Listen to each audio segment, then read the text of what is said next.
Welcome back, young scholars. This is the third video in a series on the 19th century. In this video, we'll be focusing on the Ottoman Empire, Russia, and Latin America. The big question you should be able to answer after watching these series of videos is, what were the challenges faced by China, Japan, Russia, the Ottoman Empire, and Latin America in the 19th century, and how did they respond to these challenges?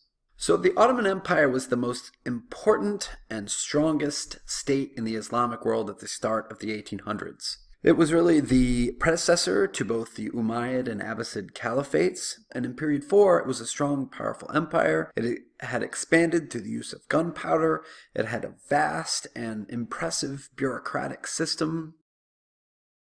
But as the 19th century wore on, as you can see in this map, the Ottoman Empire began to contract.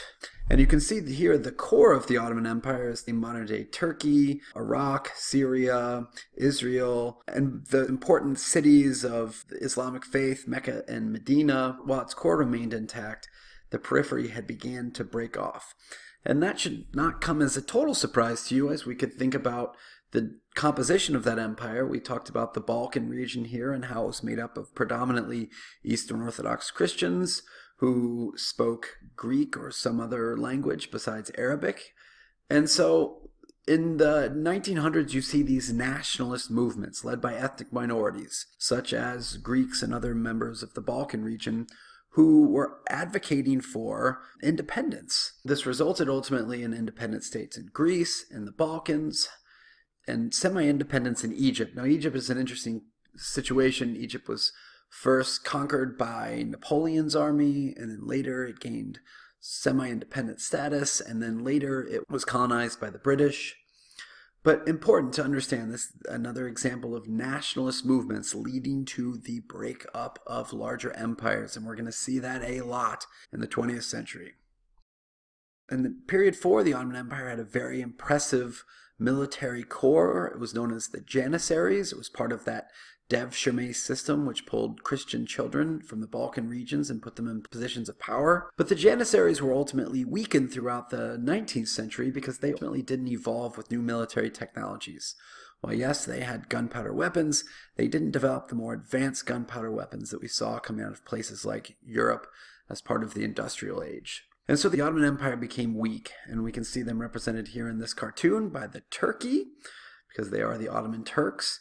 Here getting sort of picked upon by the British lion and the Russian bear.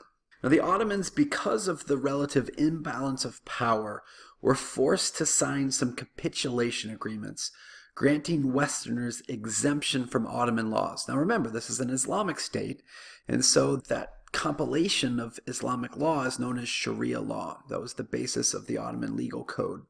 And a lot of Westerners, when they were doing business in the Ottoman Empire, when they were trading, were not thrilled with having to comply with Sharia law. They demanded and ultimately were granted by the Ottomans these exemptions, and these are known as capitulation agreements, and were very similar to what we saw with the unequal treaties signed by Japan with the U.S. gunboat diplomacy. We saw in China with the unequal treaties following the Opium Wars. The Ottoman Empire was ultimately named the sick man of Europe, and it begs the question, why didn't these European industrial states just come in and conquer the Middle East? And the reason for that was there really wasn't a resource that the Western powers were interested in the Middle East. I mean, oil really doesn't become an important resource until after 1875 with the development of the internal combustion engine. So throughout the 1800s, there wasn't really a need or reason to go into the Ottoman Empire. The Ottoman Empire was not going to go down without a fight. As we saw in Japan and China, ultimately the saying, if you can't beat them, you're going to have to join them. And so in the period of 1839 to 1876, the Ottoman began this period of rapid reform and modernization. And it's known as the Tanzimat era. The Tanzimat era. And you can see in this image, right? This is an image of Istanbul in either the sort of late 1800s, early 1900s. You can see the more Western dress, certainly not dressing in the more sort of modest style that we see in more traditional Islamic societies. We can see the Western style clothes the men are also wearing. And so there is this movement to try and embrace and create a more secular state. And one of the political parties that was really even pushing for even more radical change were the Young Turks. They wanted a more secular empire. We've seen throughout this course Islam and the state sort of interconnected together, dating back to the formation of the state with the Prophet Muhammad. There was a movement to try and limit the power of the Sultan. Remember, he was the sort of religious and political leader of the Islamic world. What's the result of this? Well, ultimately, the Young Turks never really gained power. However, some of their reform efforts do get incorporated into Ottoman society, especially in the region of the modern-day country of Turkey. And so their ideas lead to the basis for the Turkish state. Then the question becomes, well, did they succeed, this Tanzimat era? And the answer was sort of a mixed bag. Now, ultimately, the Ottoman Empire is going to be defeated in World War I. They will join the side of the Central Powers. And once the war is concluded and the Ottomans are defeated, the Allied powers, including the British and the French, are going to carve up what is left of the Ottoman Empire. And as we will see, the lines that were drawn by both the British and the French are very arbitrary and don't really take into consideration the best interest of the people of the Middle East. Now we're going to move to Russia. You may recall from the 17th and 18th centuries, Russia was an expanding empire. They had conquered the region of Siberia. Remember those furs that were very valuable? This process was completed under the various Romanov czars, including leaders such as Catherine the Great and Peter the Great. You may remember that under Peter the Great, Russia had already begun the process of westernizing. So we talked about some of the similarities in architecture between the Palace of Versailles and Peter's Palace in St. Petersburg. Russia was still a very agrarian-dominated society. They had a social class hierarchy with a large population of serfs down at the bottom. Remember, they didn't have slavery necessarily in Russia, but they did have a coerced labor class that was tied to the land through this practice of serfdom. In the 19th century, Russia was still a relatively underdeveloped empire. They were fighting for control of warm water ports with the Ottomans. And the French and the British decide to jump in this conflict on the side of the Ottomans. And ultimately, a war breaks out known as the Crimean War, and Russia is defeated. So Russia is humiliated at the hands of the Western European nations in this Crimean War, which took place in the 1850s. As we've seen this pattern emerging, what happens in the 19th century when various non-industrialized powers lose to an industrialized power? They recognize, look, we need to make changes. We need to have reforms. And so Tsar Alexander II dictates a number of reforms. He frees the serfs. And so the practice of serfdom is ended in the early 1860s, just like slavery in the United States. He also begins encouraging industrialization, state-sponsored industrialization. So that makes it similar to what we saw in Meiji, Japan. Most of this industrialization, however, was limited to the cities like Moscow and St. Petersburg. And as you can imagine, conditions in those Russian state-sponsored factories, conditions in building the Trans-Siberian Railroad, not exactly the best.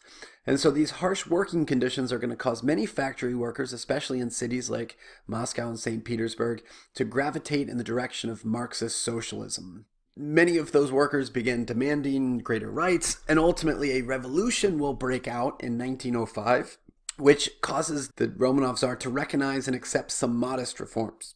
He establishes a parliamentary body called the Duma, and so that's an appropriate name because the Duma doesn't really ever do very much. The Tsar retains a lot of that absolute power that he had had throughout the course of Russian history. And the people ultimately will not be satisfied with these reforms, and that will lead to two later revolutions which occur in 1917 in Russia.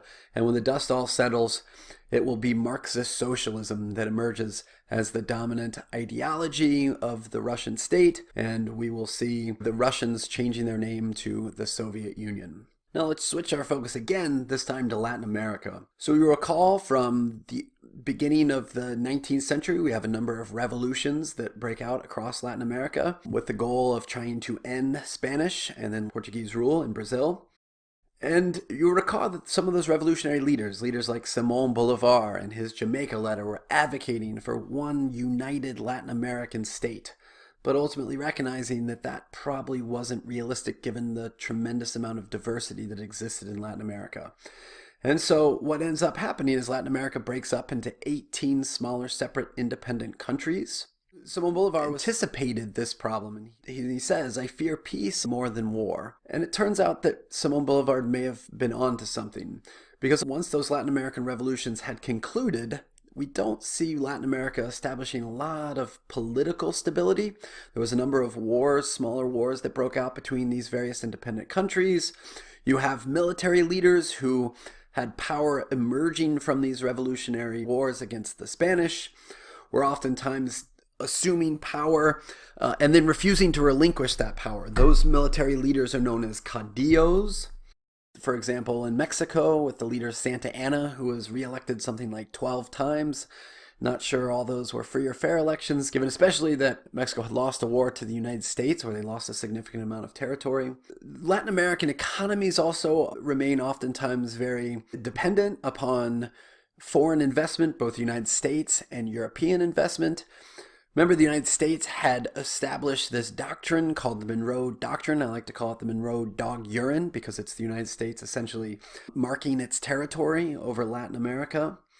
And the United States was constantly intervening with their military in Latin American affairs. So you can see a variety of interventions in this particular map, many of these taking place in the late 1800s and early 1900s. What were U.S. and British companies especially investing in? They were investing in trying to extract a lot of the natural resources and raw materials that are available in Latin America.